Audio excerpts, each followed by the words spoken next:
Con la venia de la presidencia, compañeras y compañeros senadores, la autosuficiencia alimentaria es uno de los grandes retos que enfrentamos en la actualidad. La capacidad para generar alimentos y distribuirlos incide, entre otros factores, en el crecimiento económico, el desarrollo social y, en general, el bienestar humano. México posee un gran potencial para ser productor de alimentos, debido a su diversidad climática y a la riqueza de los suelos. El estimado de producción hortícola para el año agrícola 2012 es de 11.8 millones de toneladas. No obstante, otros factores han contribuido a que en los últimos años esta capacidad productora se vea mermada. Por una parte, el cambio climático causante de sequías, inundaciones, heladas, erosión de suelo y cambio en la distribución de las plagas vegetales. Por otra parte, encontramos los factores económicos, entre ellos los problemas de la infraestructura para la distribución, la sobreregulación y, desde luego, las medidas proteccionistas y las barreras arancelarias. En el caso del tomate rojo mexicano, en el año 2011 se contó con una superficie sembrada de 53.780 hectáreas, que produjeron 1.872.000 toneladas con un valor de 10.336.000 pesos. Sin embargo, los estados con mayor producción, como lo son Sinaloa, Baja California, Michoacán, Sonora y Jalisco, se encuentran en la antesala de una crisis, debido a la dificultad que enfrentarán para colocar sus productos en el mercado estadounidense. Por ello, el día de hoy venimos a esta tribuna a expresar nuestra preocupación, a respaldar el presente punto de acuerdo, el cual refleja el sentir de los productores nacionales de tomate, debido a que desde junio del 2012 los productores estadounidenses en los estados de Florida y California decidieron dar por terminado el acuerdo de suspensión de la inspección del posible dumping del tomate mexicano, el cual sirve de sustento a las exportaciones de tomate nacional de ese país. Dicho acuerdo ha beneficiado a ambos países a lo largo de 16 años. Sin embargo, se tiene noticia que el 27 de septiembre del presente año, el Departamento de Comercio de los Estados Unidos resolvió la procedencia de los productores de Florida para concluir dicho acuerdo. La mencionada suspensión implica que más de 950 productores mexicanos tendrán que pagar un arancel elevado para poder exportar dicho producto al vecino país del norte. El argumento en el que se basan los productores de los Estados Unidos de Norteamérica para dicha terminación es que su gobierno no ha logrado protegerlos de los efectos por la venta de tomate mexicano por debajo de los costos de producción en su país. Ello nuevamente nos remite a la política proteccionista y de altos subsidios agrícolas en Estados Unidos, que ha generado desacuerdos en reuniones internacionales e incumplimientos, como en la ronda de Doha, en innumerables intentos de equilibrar dicha situación mundial. Para entender la importancia que reviste este problema, debemos de tomar en cuenta que el tomate ocupa el primer lugar en exportaciones de productos agroalimentarios, lo que se corrobora si consideramos que en 2011 México se colocó como el principal exportador de tomates en el mundo, con un valor que ascendió a 2.038 millones de dólares.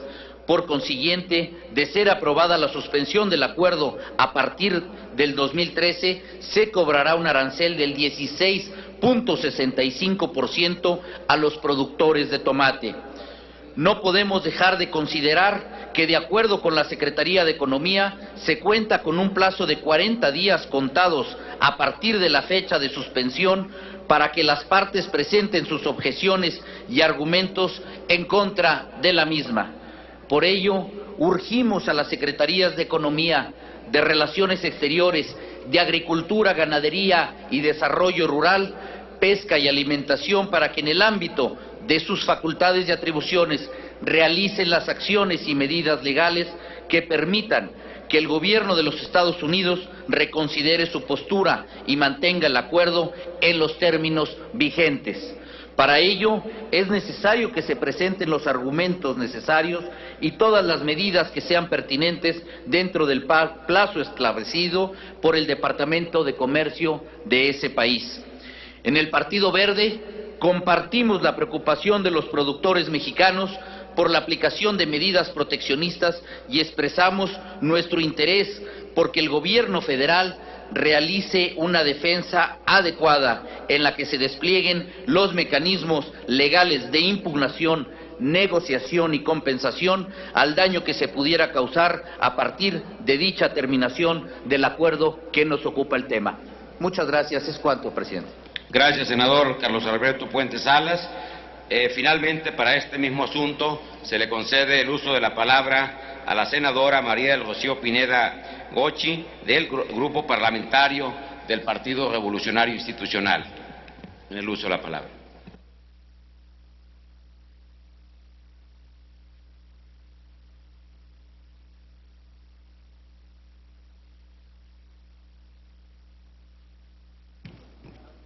Con su permiso, señor presidente, compañeros legisladores, acudo a esta tribuna en representación de mi grupo parlamentario a manifestar nuestro más amplio apoyo a los productores nacionales de tomate.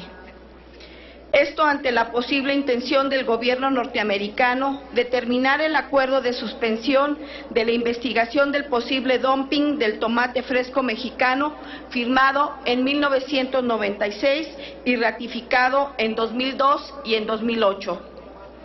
El tema no es menor y trasciende nuestras relaciones bilaterales, principalmente en el tema comercial, donde desde 1994, junto con Canadá, formamos un bloque comercial.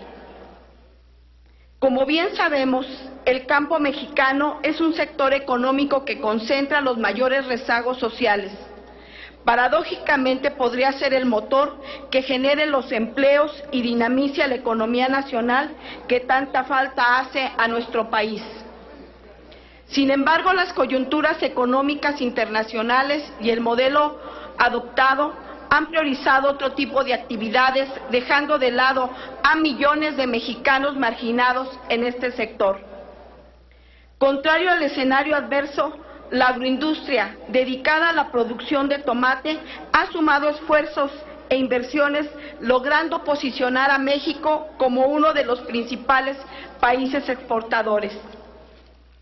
Asimismo, respaldar el punto de acuerdo presentado ante esta soberanía, nuestro grupo parlamentario no solamente se solidariza con la agroindustria mexicana del tomate para que se ratifique el acuerdo de suspensión de 1996.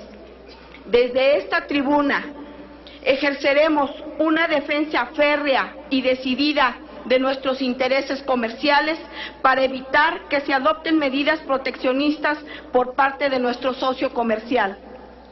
En colaboración coordinada entre el Poder Ejecutivo con sus respectivas secretarías, el Poder Legislativo y los productores nacionales, buscaremos los mecanismos legales internacionales que den la pauta correcta para solicitar que se ratifique dicho acuerdo. De no hacer nada en este problema, puede también extenderse a otros productos como son el pepino o la papa.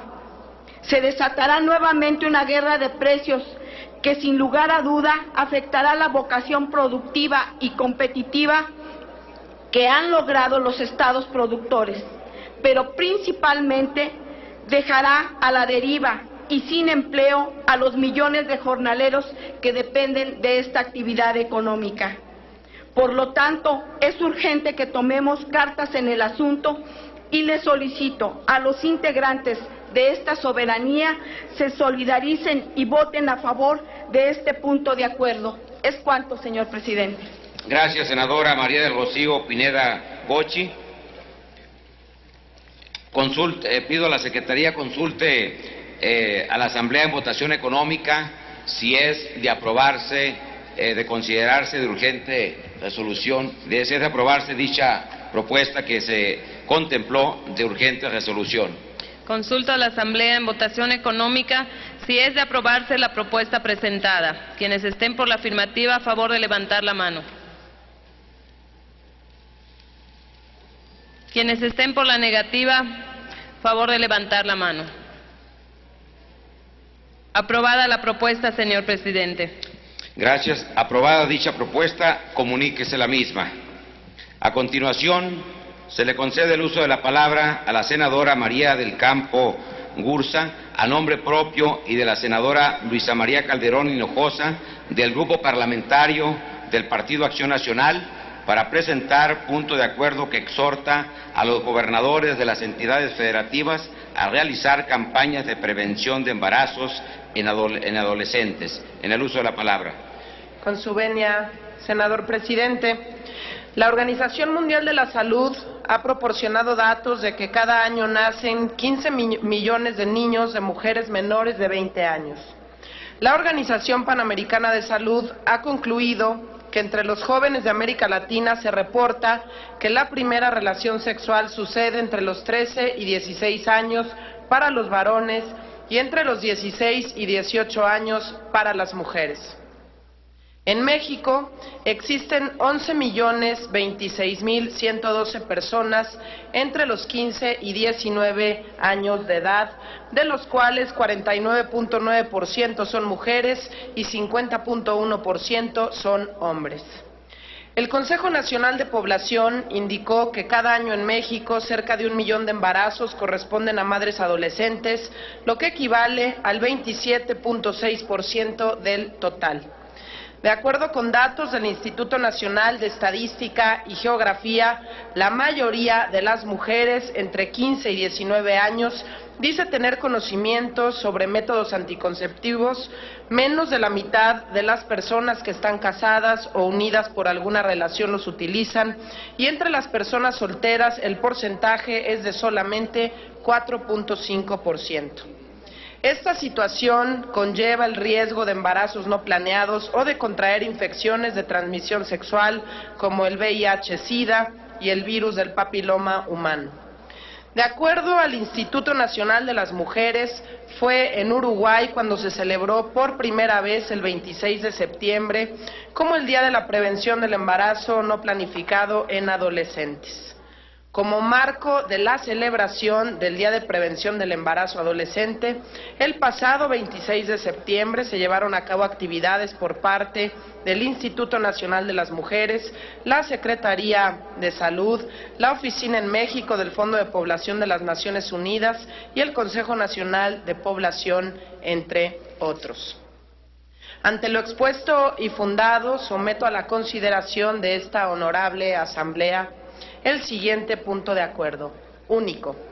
El Senado de la República exhorta respetuosamente a los gobernadores de las entidades federativas para que giren instrucciones a los mecanismos de adelanto de las mujeres y a los institutos de la juventud estatales con la finalidad de que conjuntamente realicen e intensifiquen las campañas de prevención de embarazos en adolescentes. Solicito se inserte en su totalidad este punto de acuerdo en el diario de los debates y suscribimos la senadora Luisa María Calderón Hinojosa y la de la voz. Es cuanto, senador presidente. Gracias, senadora Mariana Gómez del Campo.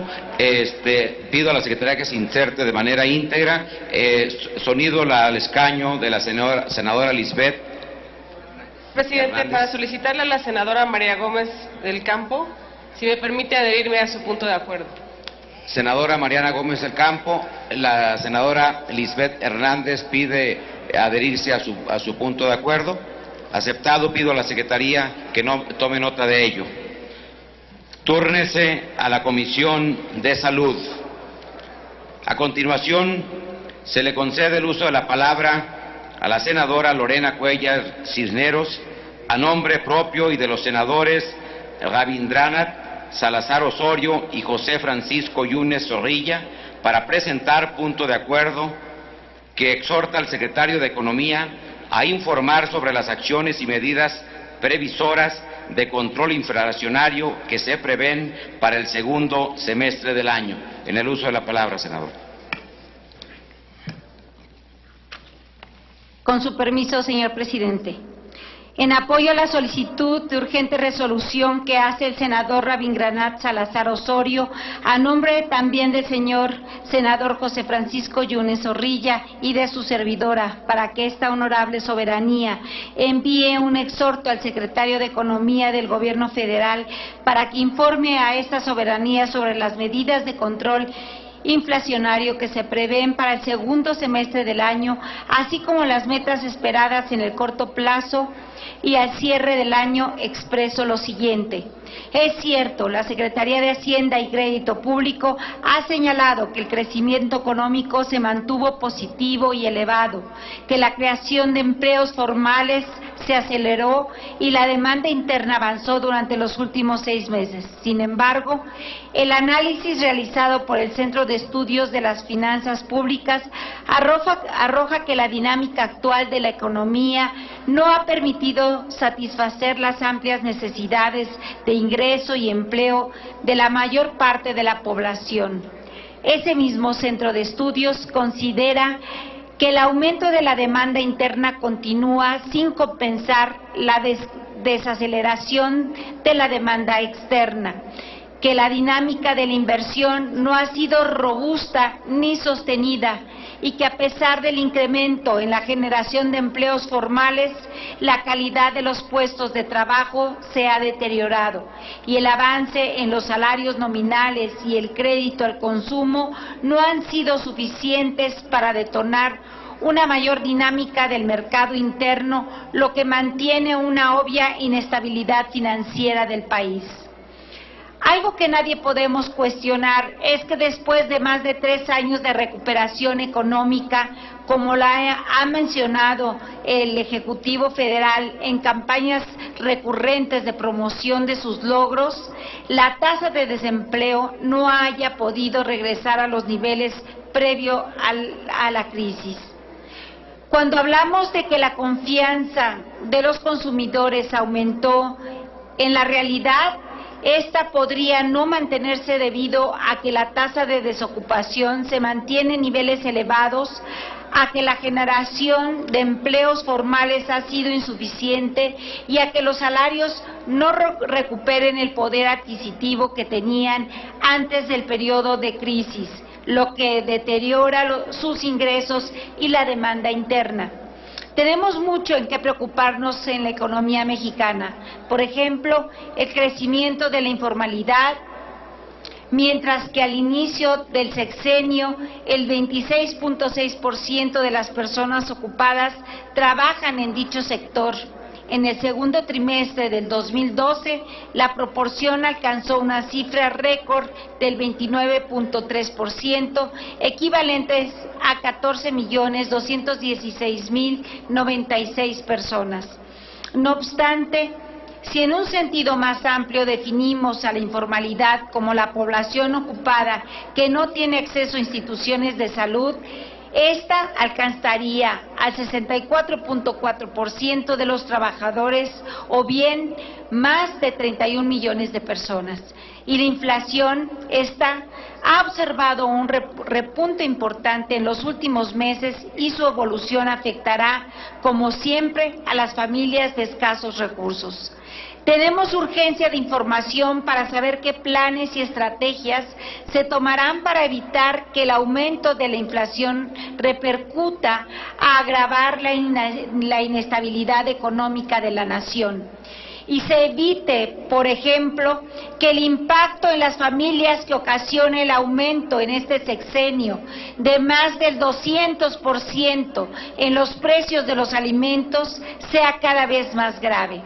Las estrategias financieras y de control de la inflación de las instancias en medición, ¿de qué manera contribuirían en este segundo semestre a evitar que 6 de cada 10 mexicanos sigan viviendo debajo de la línea de pobreza? Si no hay respuestas y no hay soluciones, la difusión de los logros del gobierno federal parecerán una vez más espejitos para los mexicanos a cambio de pobreza y marginación. Por todo lo anterior, le pido a todos ustedes respetuosamente considerar la aprobación de este exhorto a la Secretaría de Economía por el objetivo claro que persigue. Es cuanto, señor presidente. Gracias, senadora Lorena Cuellar Cisneros.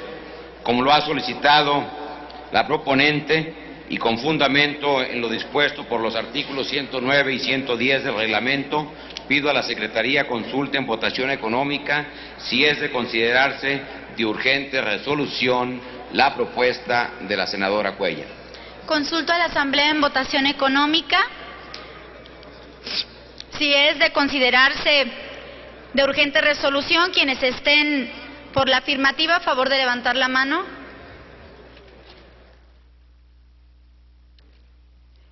Quienes estén por la negativa, a favor de levantar la mano.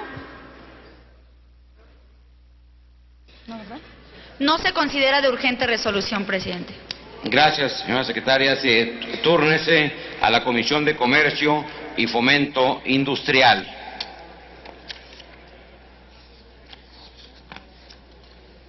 Se recibió de la senadora Angélica Araujo Lara, del Grupo Parlamentario del Partido Revolucionario Institucional, un punto de acuerdo por el que se solicita a la Auditoría Superior de la Federación informe sobre el estado de las recomendaciones derivadas de la Auditoría de Desempeño al Programa de Vivienda Esta es tu casa, el cual se turna a la Comisión de Vivienda. A continuación, se le concede la palabra al senador César Octavio Pedrosa Gaitán, del Grupo Parlamentario del Partido Acción Nacional, para presentar punto de acuerdo que exhorta a las legislaturas de los estados de Coahuila, Jalisco y Sinaloa a expedir la Ley de Ejecución de Medidas Judiciales y Sanciones Penales. En el uso de la palabra, señor senador. Gracias, con su anuencia, señor presidente. Respetables senadoras y senadores, la presente proposición con punto de acuerdo me honra que haya aceptado también suscribirla el senador Roberto Gil Suárez. La reforma constitucional del 2008 estableció 2 tiempos para la implementación de un nuevo sistema de justicia penal. Un primer plazo a los 3 años que tiene que ver con el rediseño de todo el modelo de reinserción social y la creación de los jueces de ejecución, y otro plazo de 8 años para el resto del sistema penal, tanto en la competencia estatal como en la federal.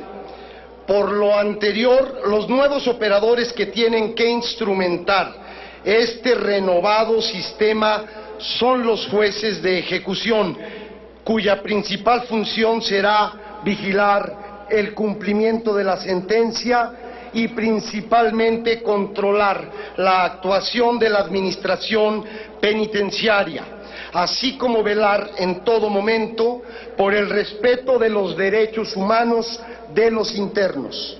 Sin embargo, aún existen estados de la República e incluso el propio orden federal que no han regulado esta nueva institución, cuyos plazos fenecieron el 17 de junio del año pasado. Hoy, a más de 4 años de la obligación constitucional, no hay en el orden federal y todavía en algunos de los estados de la República una ley que le dé vida y legalidad a la actuación de los nuevos jueces de ejecución y a la implementación de un nuevo régimen de reinserción social, basado en los principios de trabajo, capacitación para el mismo, educación, esparcimiento, deporte y salud.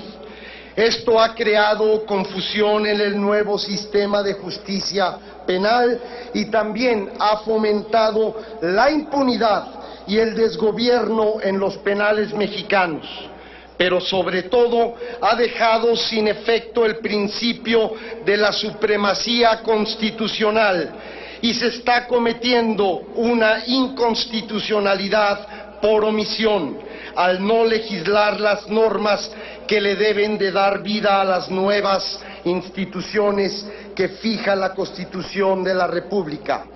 Es evidente el desgobierno que priva en las prisiones nacionales, como lo demuestra el reciente diagnóstico nacional de supervisión penitenciaria de la Comisión Nacional de los Derechos Humanos, donde en una escala de valoración de 0 a 10, la calificación promedio es de 6.4, siendo los focos de mayor preocupación la normatividad que rige los centros penitenciarios y la insuficiencia del personal de seguridad y custodia, con calificaciones del 3.9 y el 3.36 respectivamente. Así también la Comisión Nacional de los Derechos Humanos pudo documentar que de 2010 a la fecha hubo al menos 14 fugas en las que se evadieron más de 520 internos. Hubo más de 75 riñas y motines, con un saldo de más de 350 muertos y muchos y múltiples heridos. La última de las fugas masivas se ocasionó en uno de los estados que aún no emite su normativa en materia penitenciaria como lo exige la Constitución General de la República. Me refiero al estado de Coahuila. Conscientes de que el problema no se va a resolver con la emisión de una ley, no podemos ser omisos y debemos aportar a su solución desde la responsabilidad que nos otorga la Constitución de legislar en los temas sensibles para el país y con esto cumplir con los estándares internacionales a los que México se ha sometido en materia de derechos humanos. Por lo anterior, someto a esta soberanía el siguiente punto de acuerdo. Único, la Cámara de los Senadores del Honorable Congreso de la Unión exhorta a los estados de Jalisco, Coahuila y Sinaloa a que en el seno de sus legislaturas estatales expidan la ley que le dé vigencia en plenitud a lo establecido en la Constitución Política de los Estados Unidos Mexicanos desde el año 2008 en materia de ejecución de sanciones y de reinserción social, y que tiene como objetivo la protección de los derechos humanos de los internos y lograr el orden y gobierno en las prisiones mexicanas. Así también se exhorta a esta soberanía a que se establezca como uno de los primeros puntos de la agenda en este periodo ordinario de sesiones la iniciativa denominada Ley Federal del Sistema Penitenciario y de Ejecución de Sanciones, que fue enviada por el Presidente de la República a la Cámara de los Diputados el 14 de abril del 2011 y la cual ya fue aprobada por la colegisladora y encontrándose la minuta turnada a esta soberanía. Solicito respetuosamente sean incorporados en su integralidad el texto de la proposición en comento, así como el de la presente intervención en el diario de los debates. Por su atención, muchas gracias. Gracias, senador Octavio Pedraza Gaitán. Pido a la Secretaría que se integre de manera completa la propuesta que ha presentado el señor senador Pedraza. ¿Para qué asunto, senador José María?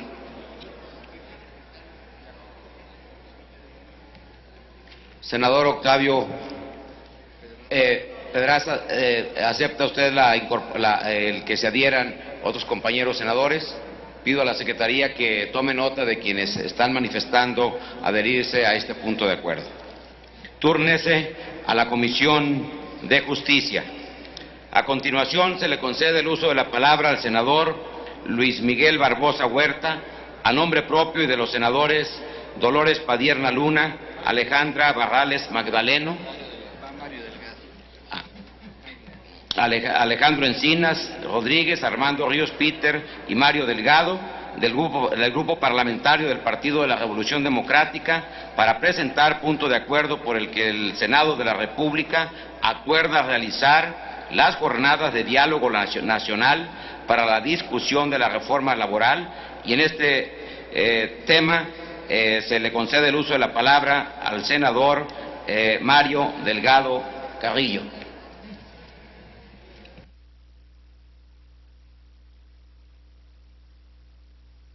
Muchas gracias. Con su venia, señor presidente, compañeras, compañeros senadores, quisiera destacar la experiencia que tuvo el martes pasado este Senado de la República, donde a propuesta del grupo parlamentario del PRD, de nuestro coordinador Miguel Barbosa, se pudo recibir a una comisión de líderes de los trabajadores, reconocer que hubo una buena disposición por parte de la mesa directiva de este Senado y de las comisiones dictaminadoras de la minuta que recibimos de la Cámara de Diputados el pasado 2 de octubre. Se dice mucho que la reforma laboral ya ha sido muy discutida, que en los últimos 15 años hay por lo menos o casi 500 iniciativas, que ya no es necesario debatir sobre el tema.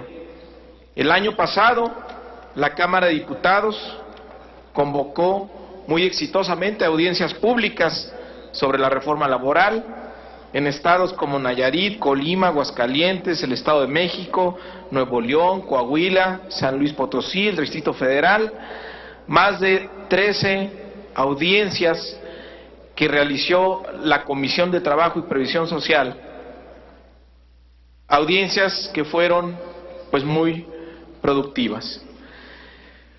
Pero en estos años no habíamos tenido la coyuntura que tenemos hoy, que sabemos que en los próximos días tenemos que votar una reforma laboral.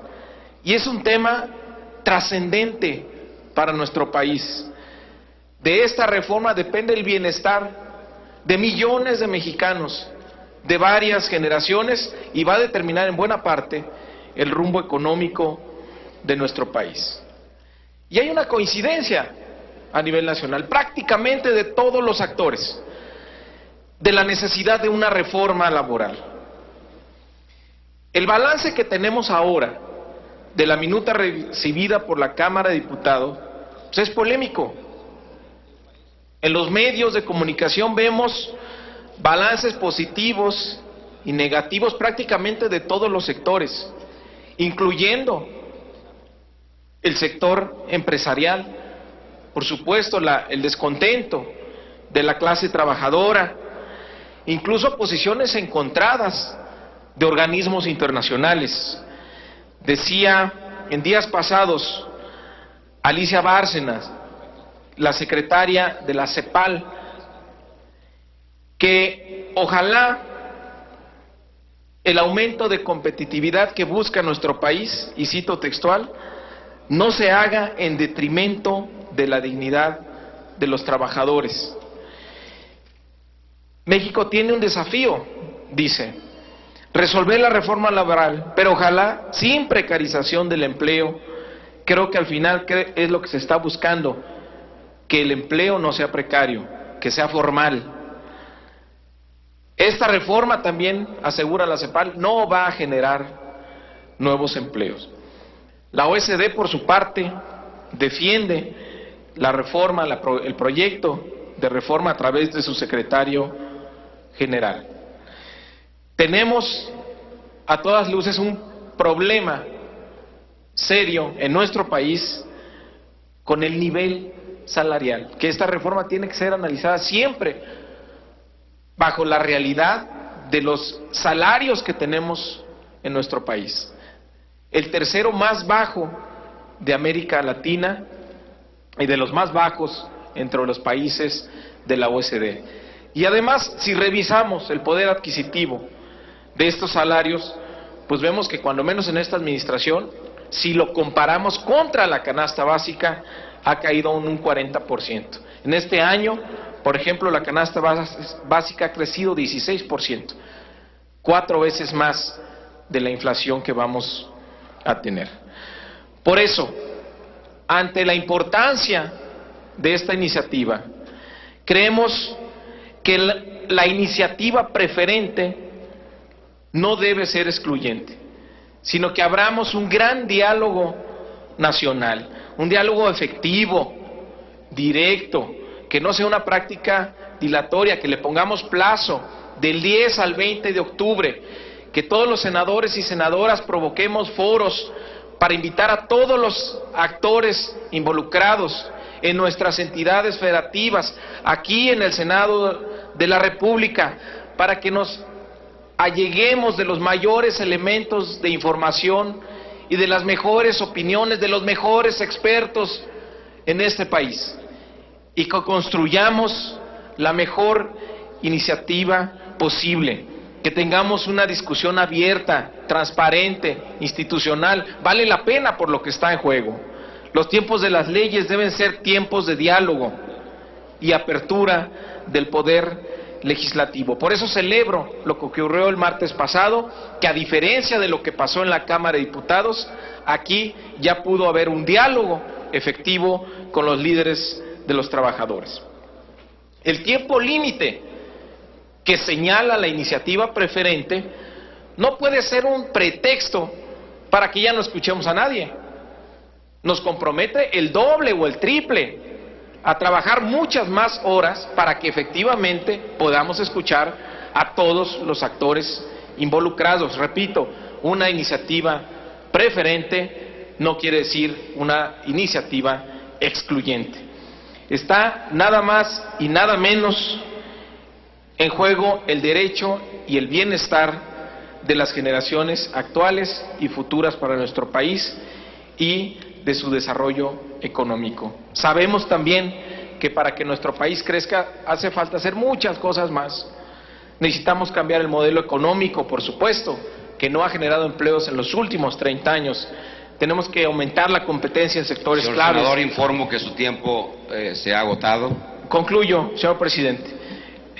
Aumentar la competencia de sectores clave, reformar el sistema educativo, aumentar los ingresos fiscales, en fin, fortalecer los derechos sociales. Por eso, los senadores del Partido de la Revolución Democrática, Luis Miguel Jerónimo Barbosa Huerta, Dolores Padierna, Alejandra Barrales, Alejandro Encinas, Armando Ríos Peter, Raúl Morón, Zoé Robledo, Rabindranath Salazar, pedimos el siguiente punto de acuerdo. Primero, y voy rápido, presidente, para terminar, el Senado de la República convoca a todas las organizaciones de trabajadores, empresariales, especialistas en la materia, grupos interesados, universidades públicas y privadas, organizaciones sociales, colegio de profesionistas y demás actores relevantes a participar en las jornadas de diálogo nacional para la discusión de la reforma laboral que se llevarán a cabo del 10 al 20 de octubre del 2012. Segundo, el Senado de la República, a través de sus comisiones dictaminadoras, organizará las jornadas de diálogo nacional para la discusión de la reforma laboral, cuyo objetivo es establecer un diálogo eficiente, plural y constructivo con los actores relevantes que quieran ser escuchados y que tengan algo que decir sobre la reforma, considerando que su discusión actual es de la mayor relevancia para la función legislativa, además de que es un tema de trascendencia nacional. Tercero, el Senado de la República acuerda que en la realización de las jornadas de diálogo nacional para la discusión de la reforma laboral se incluya la celebración de foros regionales en las entidades federativas, en las que las senadoras y los senadores de la República participen como promotores del diálogo con los actores relevantes involucrados, tanto en los estados de la República como en el Distrito Federal.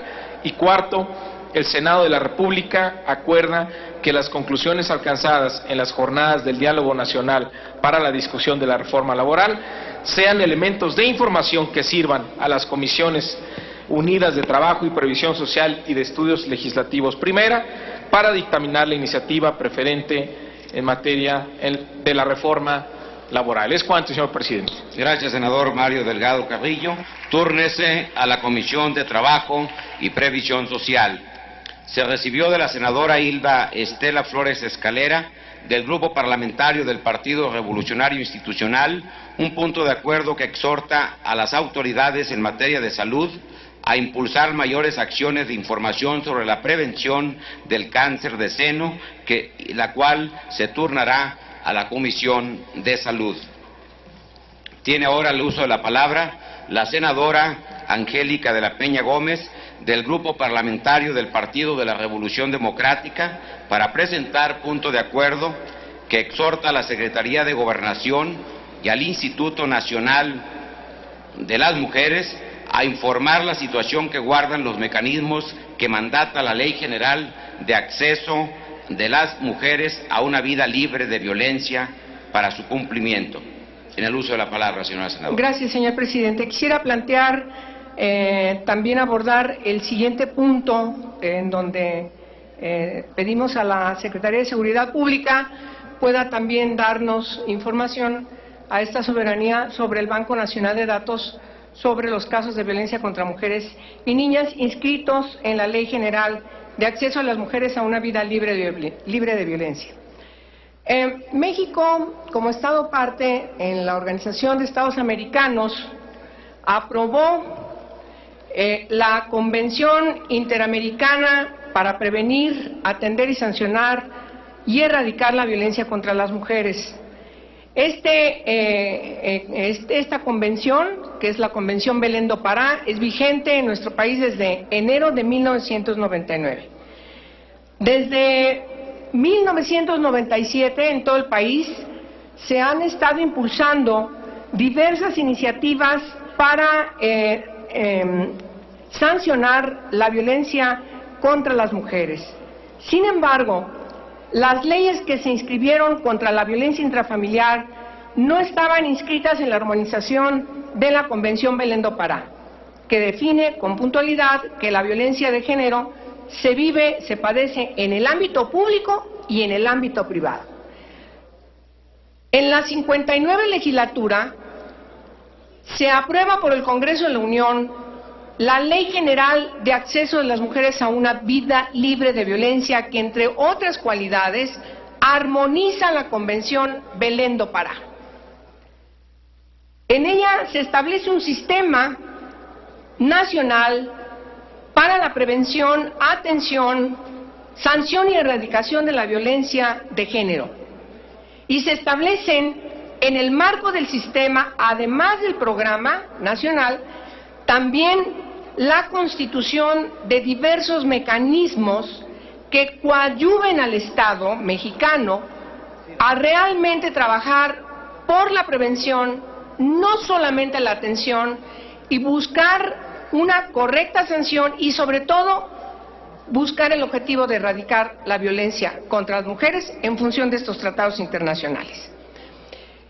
De estos mecanismos, el que le corresponde a la Secretaría de Gobernación, que preside el sistema, se encuentra el Diagnóstico Nacional sobre la Violencia contra Mujeres y Niñas, que tiene que estar implementando el Gobierno federal año con año. Desde el 2008, la Cámara de Diputados, en su presupuesto de egresos, determinó presupuestos específicos para que pudiera lograrse este diagnóstico nacional. Hasta la fecha no conocemos ningún diagnóstico. 2008. Por eso estamos solicitando al gobierno que sale que nos dé una información. ¿Qué pasa con ese mecanismo?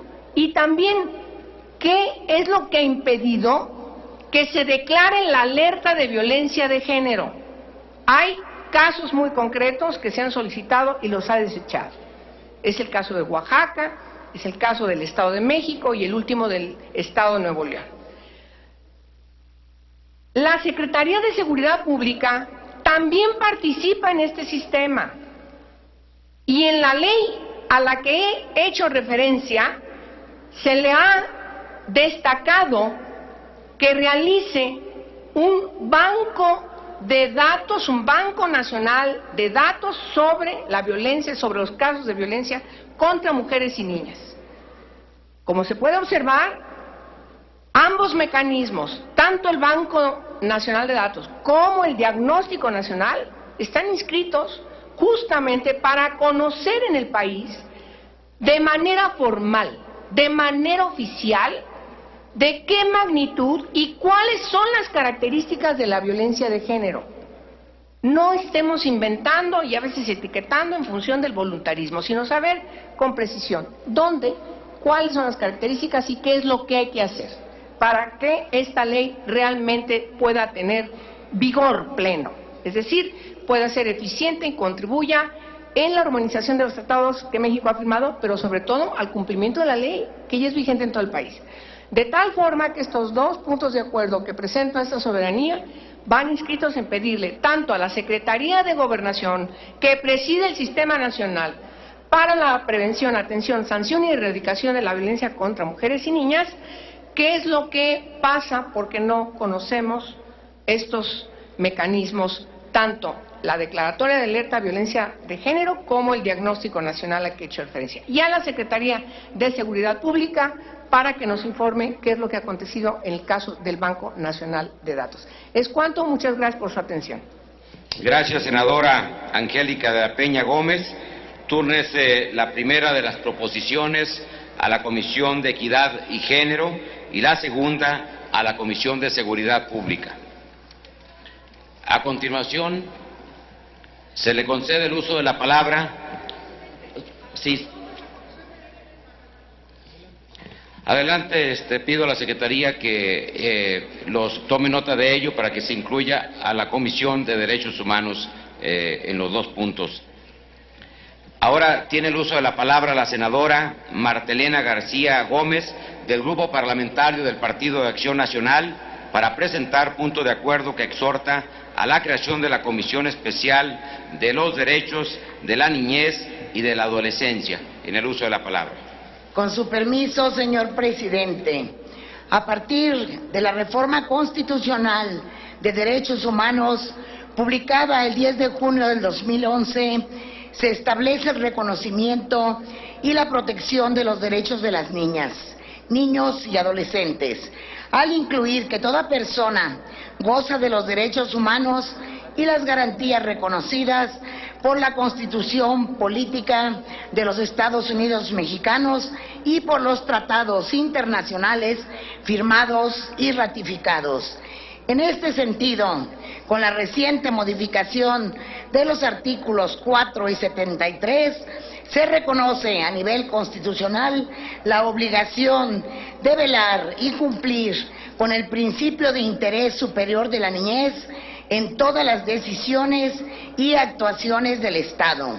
Este principio parte del reconocimiento de que las niñas y los niños son sujetos de derechos y de responsabilidades y establece una amplia gama de derechos individuales y colectivos de los que goza la niñez, reconociendo que las niñas, niños y adolescentes son seres humanos titulares de derechos exigibles por el Estado mexicano.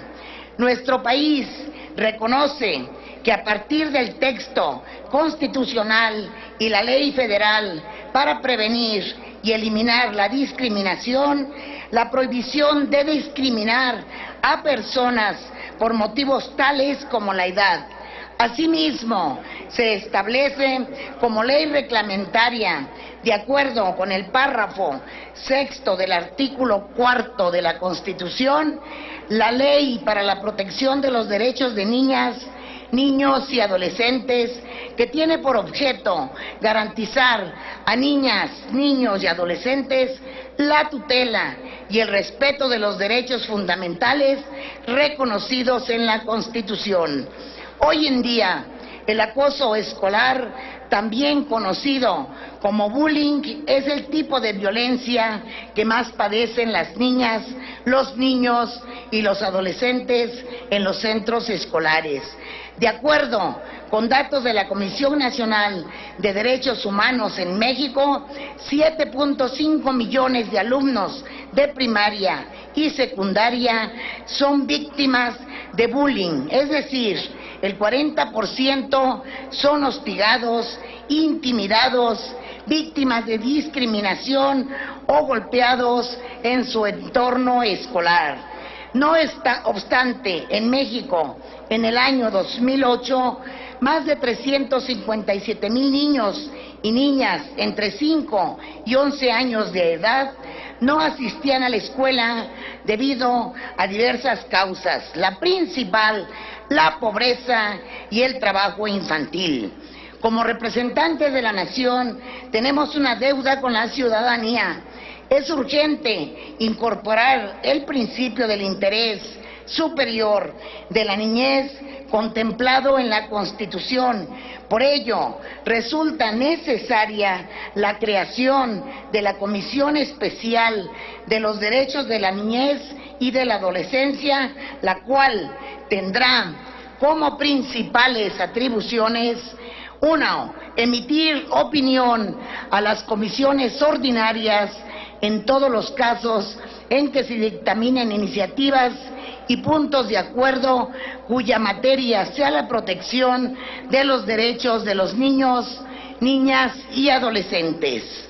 Organizar foros, seminarios, congresos y otros eventos con la finalidad de revisar constantemente la legislación en la materia para proponer ante el Senado de la República las iniciativas de ley necesarias para perfeccionar el marco jurídico vigente. Emitir su opinión cuando se analicen los instrumentos internacionales en la materia, procurando que en todo momento se haga valer el interés superior de la infancia. Trabajar de manera transversal con las comisiones ordinarias o especiales del Senado o de la Cámara de Diputados en el estudio, análisis y en resolución de asuntos relacionados.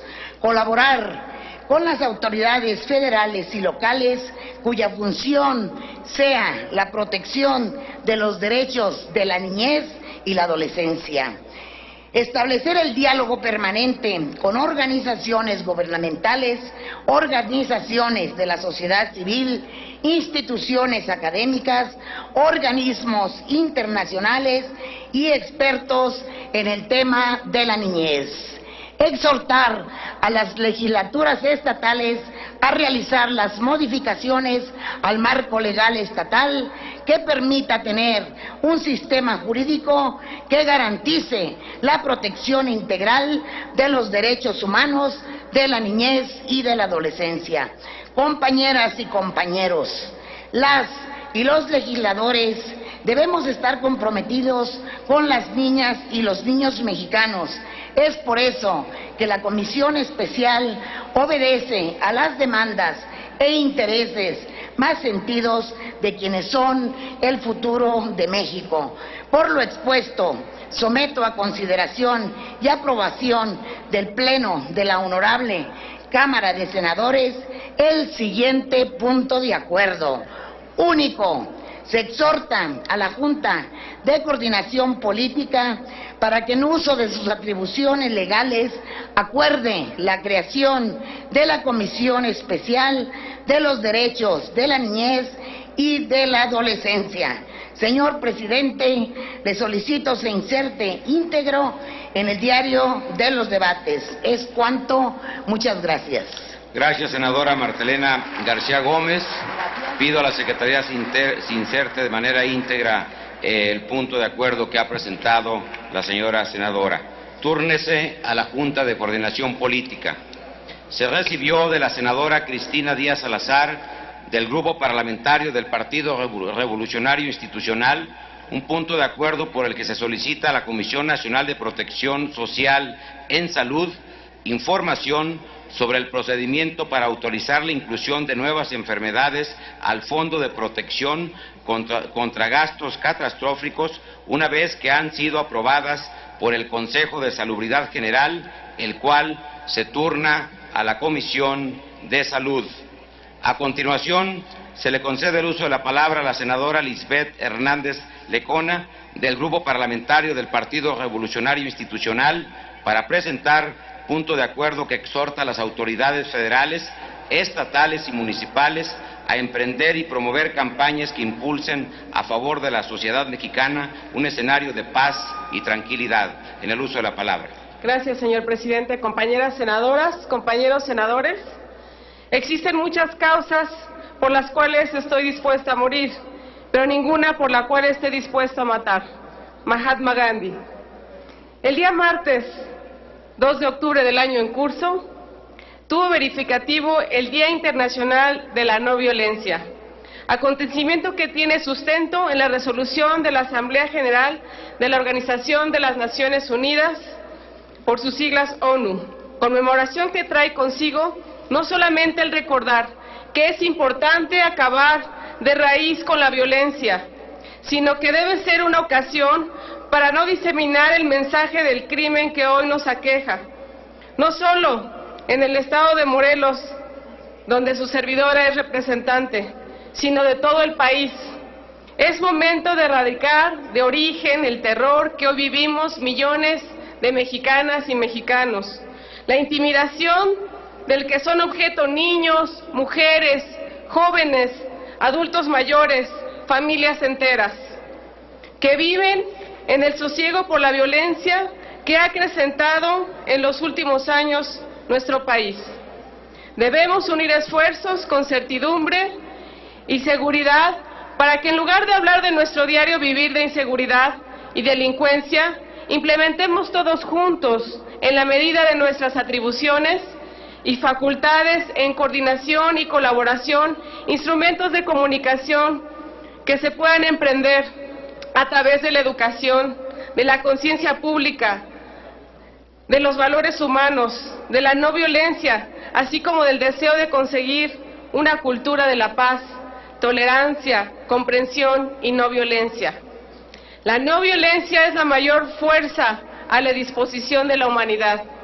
Es más poderosa que el arma de destrucción, más poderosa concebida por el ingenio del hombre.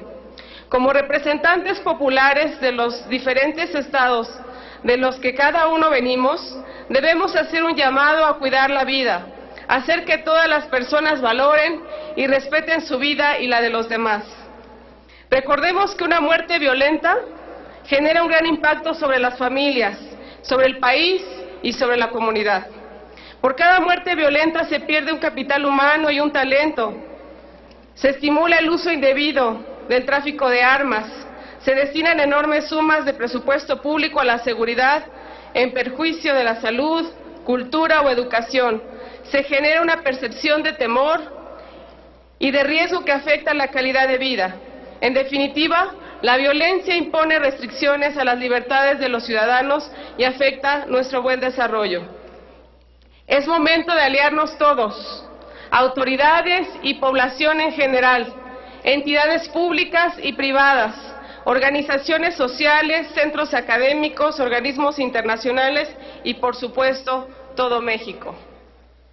Es innegable que los padres pongan especial atención en sus hijos y se revalorice la familia para evitar actos de violencia y delincuencia que traigan actos perniciosos no solo para ellos, sino para la población en la que se desarrolla. En este escenario, la paz probablemente nunca se pueda alcanzar con plenitud, pero será siempre un ideal presente el que se deseará llegar, y para ello se irán lanzando iniciativas de distinto orden que permitan, pese a los obstáculos y a las limitaciones, avanzar en esta dirección. Por lo anteriormente expuesto y fundado, someto a consideración del Pleno Legislativo de la Cámara de Senadores del Congreso de la Unión la siguiente proposición con punto de acuerdo. Único.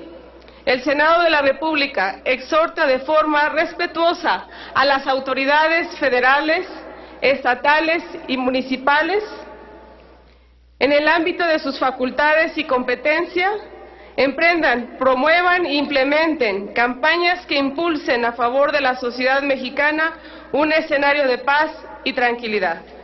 Es cuanto, señor presidente, solicito se pueda integrar en el semanario de los debates, el documento total. Gracias, senadora Lisbeth Hernández Lecona. Con gusto pido a la Secretaría que se inserte de manera íntegra este documento en el diario de los debates y se turna a la Comisión de Gobernación. En otro apartado de la agenda, se le concede el uso de la palabra al senador Carlos Mendoza Davis, del Grupo Parlamentario del Partido Acción Nacional, para referirse a la conmemoración de la conversión de territorio a Estado libre y soberano de Baja California Sur. En el uso de la palabra. Muchas gracias, señor presidente. Con su venia, compañeras y compañeros senadores, integrantes de esta legislatura, hago uso en esta ocasión de la honorable tribuna con la convicción de que la justicia, la verdad, el respeto a la pluralidad y representación nacional son pilares esenciales para la convivencia pacífica. Me siento orgulloso de pertenecer a un órgano del Estado consagrado al debate de las ideas y lugar donde se busca crear condiciones que aseguren el desarrollo de México y una vida mejor para los mexicanos. La política es el instrumento para coincidir y construir, pero también para construir en el disenso. La pluralidad ha sido, es y será siempre fortaleza de México. La diversidad de ideas representa la vastedad de la República, la riqueza de su cultura, la generosidad de su historia. Somos el México de la democracia por el talento que permite unir las diferencias y respetar la diversidad. México nace de una voluntad dialoguista que se expresa en un acuerdo fundacional, el Pacto Federal.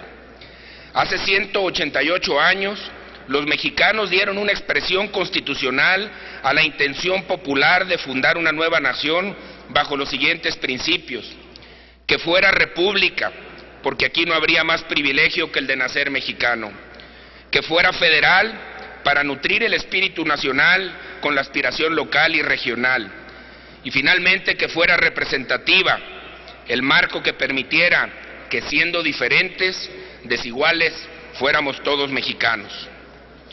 Hoy este pacto federal sigue vigente. México es la suma de sus entidades.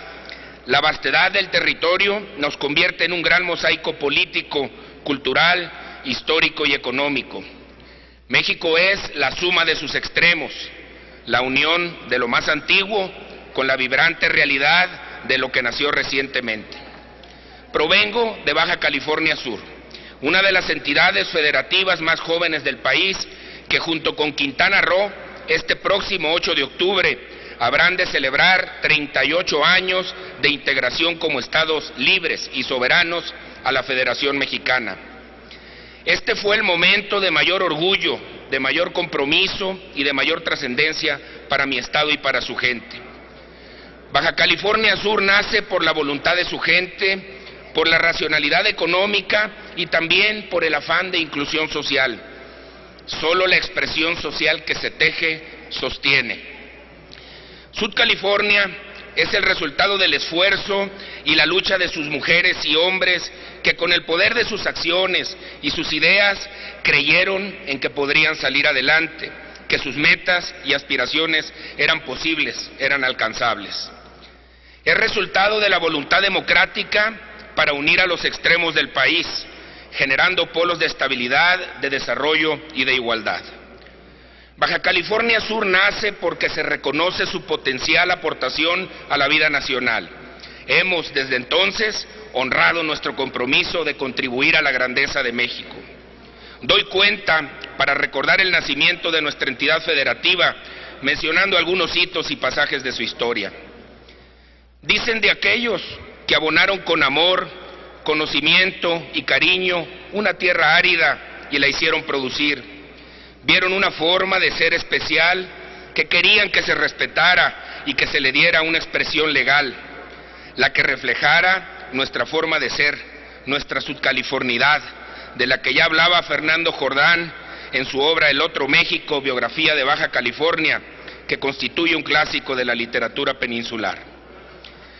Desde los primeros californios, los estoicos misioneros jesuitas, desde los nativos y colonos que enfrentaron la aridez del desierto y convirtieron en fértil nuestra tierra, desde los mineros que pusieron a nuestra patria chica en el mapa productivo del mundo, desde los comerciantes que nos vincularon con el continente, hasta los hombres y mujeres que desde sus hogares formaron familias integradas, voluntariosas, luchadoras y con profundos principios y valores.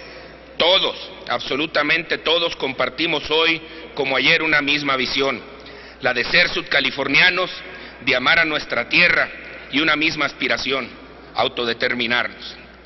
Ante esta realidad que prevalecía, con paciencia, trabajo y devoción, se gestó el movimiento Loreto 70, en el que ilustres sudcalifornianos dieron los primeros pasos, promoviendo, entre otras cosas, que en Baja California Sur hubiera un gobernador nativo y con arraigo.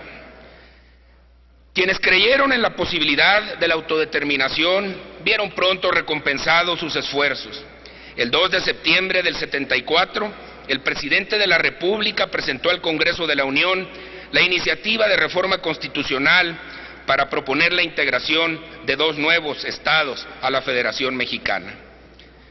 Tras el proceso constitucional de formación, el 8 de octubre de 1974 nace a la vida política el Estado libre y soberano de Baja California Sur y se designa como gobernador provisional de la entidad al ingeniero Félix Agramón Cota para conducir la transición.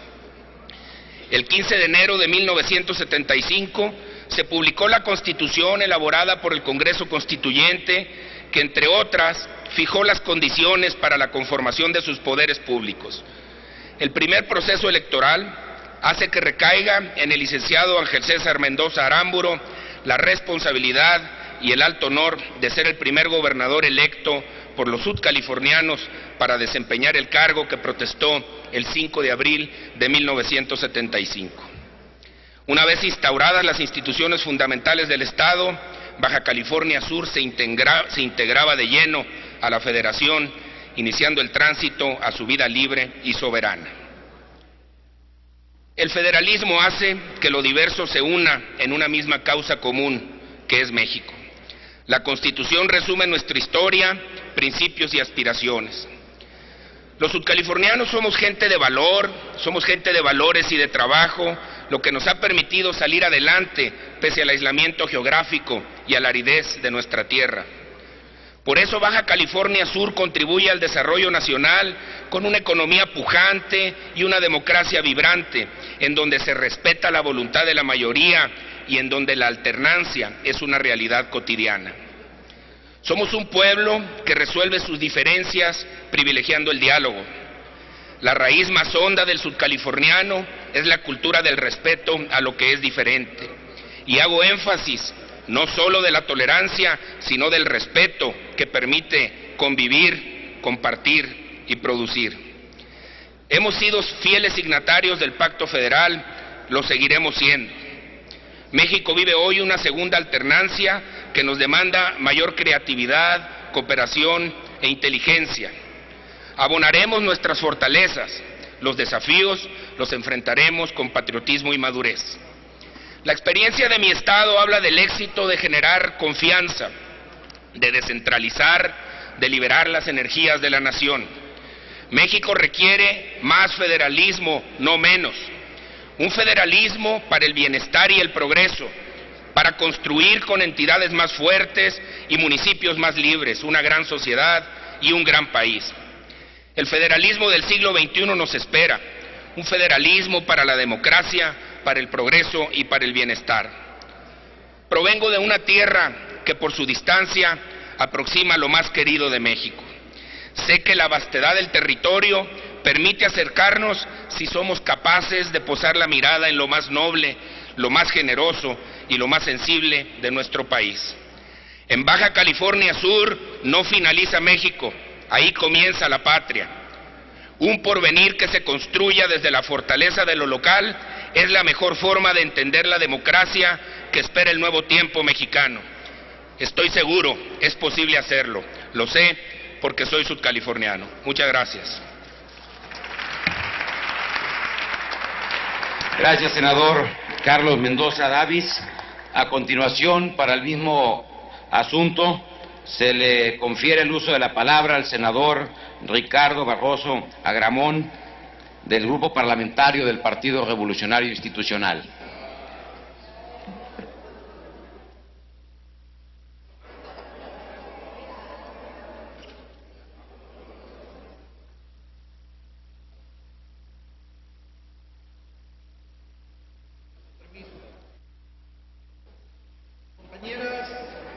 y compañeros senadores, es para mí un honor celebrar desde esta tribuna anticipadamente el 38 aniversario de la transformación de territorio Estado de Baja California Sur. Un 1 de junio de 1974, en el puerto de Cabo San Lucas, con motivo del Día de la Marina, el entonces presidente de la República, Luis Echeverría Álvarez, recibió en manos del gobernador del entonces territorio, ingeniero Félix Agramón Cota, un documento en representación de la sociedad sudcaliforniana en el cual se le solicitaba al jefe del Ejecutivo enviar al Congreso la iniciativa de decreto para la conversión de Baja California, del territorio de Baja California, en Estado libre y soberano. El presidente, en su cuarto informe de gobierno del 1 de septiembre de 1974, anunció que los territorios de Baja California Sur y Quintana Roo estaban listos para su mayoría de edad, y al día siguiente envió al Congreso la iniciativa de decreto para la conversión en entidades federativas. El pueblo de Baja California Sur ha sido ejemplo de lucha civilista y de organización social participativa y políticamente responsable. Primero, en un movimiento denominado Frente de Unificación Sudcaliforniana, que desterró para siempre a los gobernantes designados por el poder central, y después en el histórico movimiento Loreto 70, que reclamaba un gobernante nativo y con arraigo. De todo esto estaba consciente el presidente de México, por eso tendió su mano decisiva y franca para cristalizar una vieja demanda y justa demanda del pueblo de Baja California Sur. Posteriormente, en el Senado de la República, el ingeniero Félix Agramón Cota recibió el nombramiento de gobernador provisional del naciente estado de Baja California Sur, y fue de inmediato cuando convocó a elecciones para el Congreso Constituyente. Emanada de estas elecciones, tuvimos a nuestro primer gobernador electo en Baja California Sur, a don Ángel César Mendoza Aramburu. Desde aquí, saludo a quienes fueron presidentes de los congresos constituyentes de Baja California Sur y de Quintana Roo, a nuestro maestro Armando Transviña Taylor y a nuestro hoy presidente del Comité Ejecutivo Nacional del PRI, Pedro Joaquín Codwell. Así las cosas, el 8 de octubre de 1974 es una fecha memorable para nosotros, porque fue promulgado el decreto del presidente de la República para esta conversión. Orgullosos de nuestro pasado, conscientes de nuestras riquezas naturales, del potencial de nuestros litorales, de la grandeza de nuestro pueblo, los sudcalifornianos hemos aprendido a valorar nuestro estado. Por eso reconocemos ampliamente a las mujeres y los hombres que reclamaron con insistencia y durante décadas la transformación de Baja California Sur a territorio libre y soberano, y desde esta tribuna hago un gran reconocimiento a quienes encabezaran estos movimientos: a Armando Transviña Taylor, Félix Ortega Romero, Francisco Quín Rondero, Francisco Cardoza Carballo, por mencionar algunos de los muchos que encabezaran estos movimientos que nos dieron la oportunidad de ser un territorio libre y soberano. Gracias a ellos, a partir del 1975, nuestra entidad avanza en la democracia y crece en su desarrollo económico, teniendo ahora un futuro promisorio. Es cuanto. Muchas gracias. Gracias, senador Ricardo Barroso Agramón. A continuación, para el mismo asunto, se le concede el uso de la palabra al senador Isaías González Cuevas, del Grupo Parlamentario del Partido Revolucionario Institucional.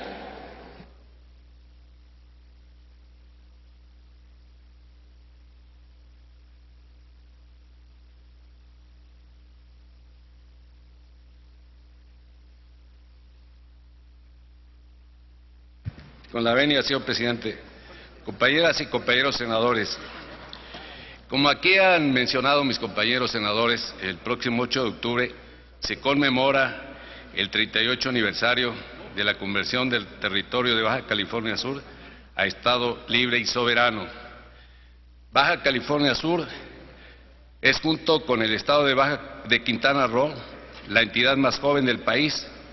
Ambas cambiaron su estatus de territorio federal al Estado libre y soberano el 8 de octubre de 1974.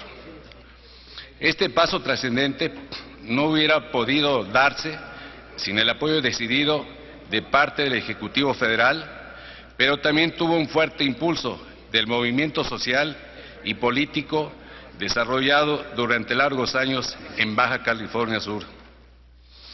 No fue un proceso fácil. La conversión de territorio federal en Estado recibió ciertamente el impulso de un proceso constructivo desde los diferentes gobiernos postrevolucionarios, que se tradujo en políticas y acciones y tendencias a desarrollar la infraestructura dentro de Baja California Sur. Pero también debemos de resaltar las acciones de la sociedad de Baja California Sur, que desde 1931 conformaron un movimiento social y político que expresaba claramente su voluntad de autogobernarse y poder acceder al desarrollo y la integración plena a la vida nacional. Debemos de recordar, en fecha tan importante, que los primeros movimientos organizados orientados a la transformación del territorio federal, Baja California en Estado, se originaron en 1917, aunque comenzaron a surgir formalmente a fines de los años 20 y principios de los 30. En junio de 1931, un grupo de estudiantes, trabajadores, pescadores, gente del campo, fundó un comité pro Estado libre y soberano de Baja California. El 7 de febrero de 1931 se reformaron los artículos 43 y 45 de la Constitución Política de los Estados Unidos Mexicanos, y los distritos norte y sur de la Baja California se convirtieron en territorios de la Federación. El territorio norte de Baja California se constituyó en Estado de la Federación el 16 de enero de 1952 con el nombre de Baja California. Por otra parte, las 7 delegaciones del territorio sur de la Baja California permanecieron sin cambio hasta el 20 de febrero de 1971, fecha en que se publicó en el Diario Oficial la Ley Orgánica del Territorio de Baja California Sur. Posteriormente, el 8 de octubre de 1974, se publicó en el Diario Oficial el decreto que reformó el artículo 43 y los otros relativos de la Constitución Política de los Estados Unidos Mexicanos, mediante el cual el territorio de Baja California Sur se convertía en Estado libre y soberano. La Constitución Política del Estado de Baja California Sur se promulgó el 15 de enero de 1975 y la Ley Orgánica Municipal Reglamentaria del Título Octavo de la Constitución Política del Estado se publicó el 31 de diciembre de 1976, entrando en vigor el 1 de enero de 1977. De esta manera, se vieron colmadas las aspiraciones de los sudcalifornianos, que desde esa fecha hasta el presente han convertido en este agreste territorio en uno de los estados con mayor desarrollo turístico del país. Las actividades turísticas son fundamentales para el estado, pero es básico no perder de vista la necesidad de rescatar sectores tan importantes como el campo y la pesca, hoy abandonados. En nuestra entidad se debe de fortalecer y apoyar la educación media y superior, y sobre todo la educación tecnológica, la capacitación en competencias laborales y la productividad como bases de una mejor integración a la República. Afrontamos desde siempre el problema de la conectividad aérea, de la escasez de rutas de transporte. Necesitamos ampliar la única carretera transpeninsular que corre desde La Paz hasta Guerrero Negro. Atender el problema clave, que es el abasto de agua potable para la ciudadanía, así como completar el plan hidráulico para dotar a nuestro estado de agua insuficiente, tanto para el riego agrícola como para mantener el hato ganadero. Tenemos la urgencia de rescatar nuestros mantos acuíferos, hoy sobreexplotados y contaminados por la salinización. Sin duda, desde aquí, desde esta Cámara de Senadores y con la participación de todos ustedes, podemos impulsar soluciones creativas para beneficiar a los habitantes del Estado libre y soberano de Baja California Sur. Y hacer esto es lograr las aspiraciones quienes imaginaron un Estado libre y soberano plenamente integrado al desarrollo nacional. Es cuanto, señor presidente. Muchas gracias. Muchas gracias, señor senador Isaías González. Compañeras y compañeros senadores, informo a ustedes que recibimos en esta mesa directiva 2 documentos suscritos por los integrantes de la Junta de Coordinación Política en relación con la integración de comisiones, de los cuales solicito a la Secretaría de lectura a sus puntos resolutivos. Doy lectura a resolutivos de un acuerdo. Primero, se constituye la Comisión Ordinaria de Asuntos Migratorios para su funcionamiento durante la 62ª legislatura. Segundo, la Comisión de Asuntos Migratorios estará integrada por los siguientes senadores. Presidente, un senador del Grupo Parlamentario del Partido del Trabajo. Secretario, un senador del Grupo Parlamentario del Partido Revolucionario Institucional. Secretario, un senador del Grupo Parlamentario del Partido Acción Nacional. Tercero, para la organización y ejercicio de sus funciones, la comisión que se constituye en el presente acuerdo se regirá por lo dispuesto en la Ley Orgánica del Congreso General y el Reglamento del Senado de la República, en lo referente al funcionamiento de las comisiones ordinarias. Salón de sesiones a los 4 días del mes de octubre de 2012, Junta de Coordinación Política. Senador Emilio Gamboa Patrón, firma. Senador Ernesto Cordero Arroyo, firma. Senador Luis Miguel Jerónimo Barbosa, firma. Senador Jorge Emilio González Martínez, firma. Senador Manuel Barlet Díaz, firma. Senador Arturo Zamora Jiménez, firma. Senadora Ana Lilia Herrera Alzado, firma. Gracias, señora secretaria. Están a discusión dichos acuerdos. Continúe con la lectura del siguiente acuerdo. Doy lectura al segundo acuerdo. Primero, se designa a la senadora Marta Palafox Gutiérrez del Grupo Parlamentario del Partido del Trabajo como integrante de las comisiones de Agricultura y Ganadería, de Educación y de Salud. Segundo, se designa al senador Marco Antonio Blázquez Salinas del Grupo Parlamentario del Partido del Trabajo como integrante de la Comisión de Radio, Televisión y Cinematografía. Tercero, se designa al senador David Monreal Ávila del Grupo Parlamentario del Partido del Trabajo como presidente de la Comisión Jurisdiccional e integrante de las comisiones de Justicia y de Distrito Federal.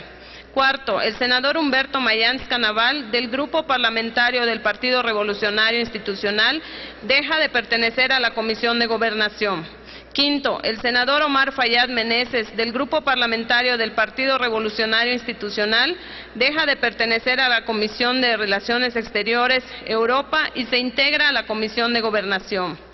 Sexto, la senadora María Cristina Díaz Salazar del Grupo Parlamentario del Partido Revolucionario Institucional deja de pertenecer a la Comisión Jurisdiccional.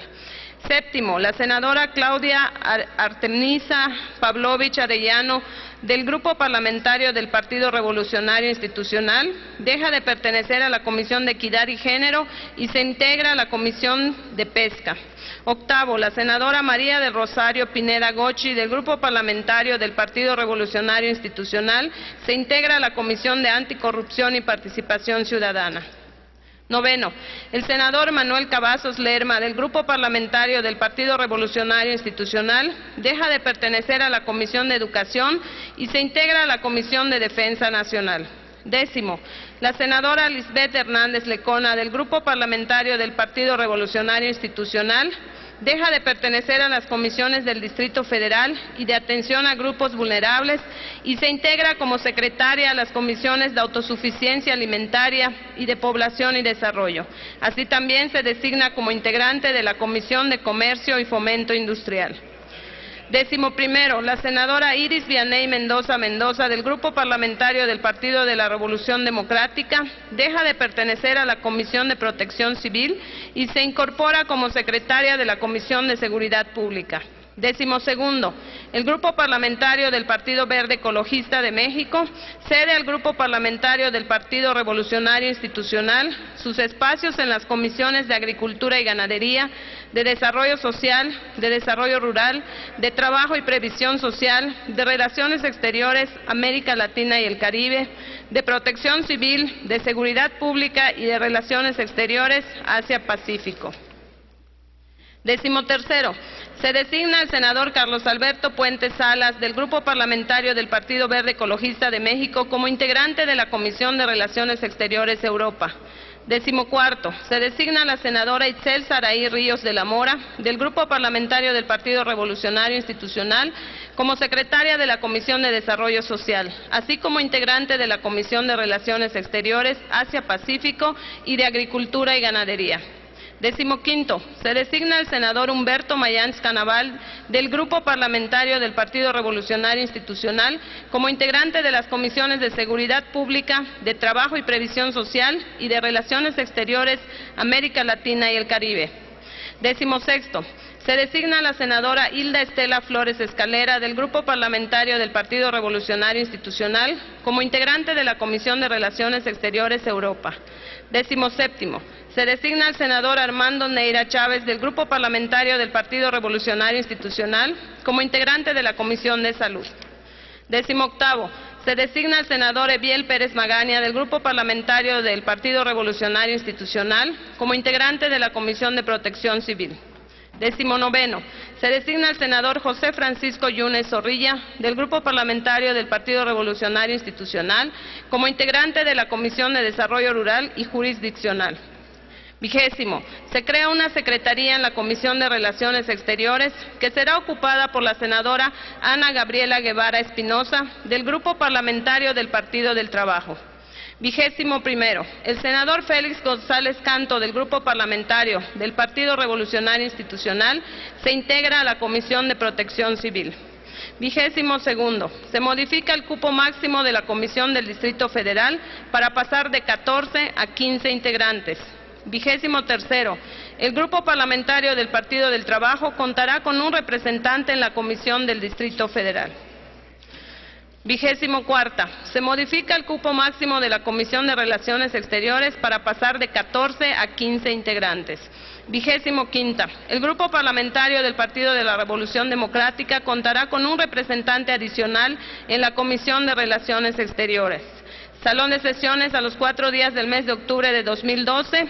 Junta de Coordinación Política, senador Emilio Gamboa Patrón, firma, senador Ernesto Cordero Arroyo, firma, senador Luis Miguel Jerónimo Barbosa, firma, senador Jorge Emilio González Martínez, firma, senador Manuel Barlet Díaz, firma, senador Arturo Zamora Jiménez, firma, senadora Ana Lilia Herrera Ansaldo, firma.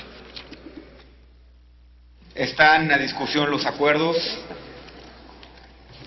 Consulte la Secretaría de la Asamblea en votación económica si son de aprobarse los acuerdos presentados. Consulto a la Asamblea en votación económica si son de aprobarse los acuerdos. Quienes estén por la afirmativa, a favor de levantar la mano. Quienes estén por la negativa, a favor de levantar la mano. Aprobados los acuerdos, señor presidente. Aprobados los acuerdos, comuníquese. Solicito a la Secretaría de cuenta con las comunicaciones que recibió esta mesa directiva. Se recibió comunicación del senador Roberto Albores, presidente de la Comisión de la Medalla Belisario Domínguez, quien informa que el próximo domingo 7 de octubre a las 10 horas se realizará una guardia de honor en ocasión del 99º aniversario luctuoso del senador Belisario Domínguez, y con esta comunicación hace una invitación a las senadoras y senadores que deseen acudir a esta ceremonia. Esta asamblea ha quedado enterada de la invitación que hace el presidente de la Comisión de la Medalla Belisario Domínguez. El senador Enrique Burgos García, vicepresidente de la mesa directiva, tendrá el honor de encabezar la Guardia de Honor. Pasamos a las siguientes comunicaciones. Se recibieron también las siguientes comunicaciones. Una del senador Francisco García Cabeza de Vaca, presidente de la Comisión de la Reforma Agraria. Una del senador Carlos Alberto Puente Salas, presidente de la Comisión de Juventud y Deporte. Una del senador Raúl Cervantes Andrade, presidente de la Comisión de Puntos Constitucionales. Y otra del senador Javier Lozano Alarcón, presidente de la Comisión de Comunicaciones y Transportes, quienes informan que las relativas comisiones quedaron formalmente instaladas el pasado martes 2 de octubre. Asimismo, se recibieron de las siguientes comunicaciones. Una de la senadora Cristina Díaz Salazar, presidenta de la Comisión de Gobernación. Otra del senador Rabindranath Salazar Solorio, presidente de la Comisión de Relaciones Exteriores Europa. Una de la senadora Marcela Guerra Castillo, presidenta de la Comisión de Relaciones Exteriores América del Norte. Y una del senador Pablo Escudero Morales, presidente de la Comisión de Anticorrupción y Participación Ciudadana. En esas comunicaciones se informa que el día de ayer quedaron formalmente instaladas las comisiones.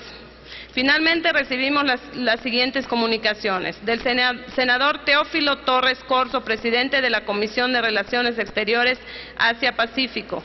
De la senadora Lucero Saldaña Pérez, presidenta de la Comisión de Relaciones Exteriores, Organismos No Gubernamentales. Del senador Fernando Esquivel Mayans Canaval, presidente de la Comisión de Seguridad Social.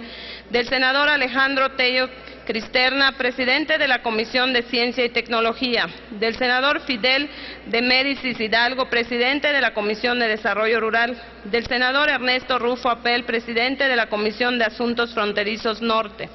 Del senador Juan Carlos Romero, presidente de la Comisión de Educación. Y del senador René Juárez, presidente de la Comisión de Desarrollo Regional, quienes informan de la instalación de sus respectivas comisiones este día.